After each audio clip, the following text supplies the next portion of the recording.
Patuloy pa rin ang pagdagsa ng mga mamimili sa mga Kadiwa store sa iba't ibang bahagi ng bansa.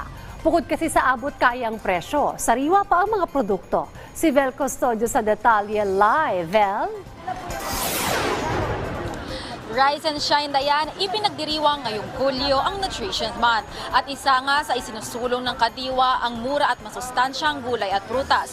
Pwede nyo yung mabili dito sa Kadiwa ng Pangulo Store sa Maginhawa Street, Sikatuna Village, Quezon City. Ilan lang ang sinigang, chapsuy at pinakbet sa mga masusustansyang pagkain na inihahain sa hapag ng Pinoy. Abot kayang mabibili ang mga pansahog na yan sa Kadiwa ng Pangulo. Mabibili ang patatas ng 100 pesos kada kilo, ang carrots ay 110, ang kalabasa ay 55 pesos, ang kamatis ay 140 pesos, ang repolyo ay 60 pesos, ang broccoli ay 150 pesos kada kilo.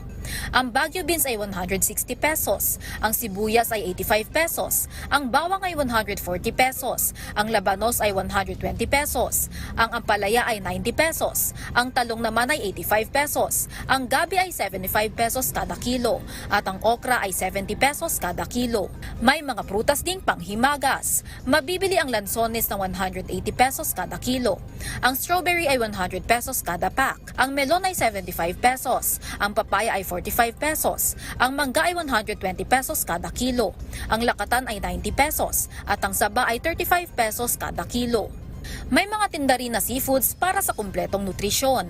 Sinusulit na rin ng mga residente ang pagkakaroon ng Kadiwa malapit sa kanilang lugar. Walking distance lang kasi ito mula sa kani-kanilang mga bahay. Malapit lang. Dito lang sa Mahiyain.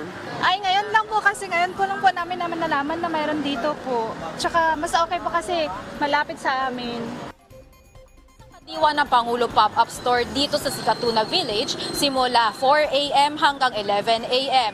Bisitahin at i-follow ang official social media page ng Kadiwa para malaman kung saan at ang schedule ng pinakamalapit na Kadiwa store sa inyong lugar. Balik sa iyo, Diana.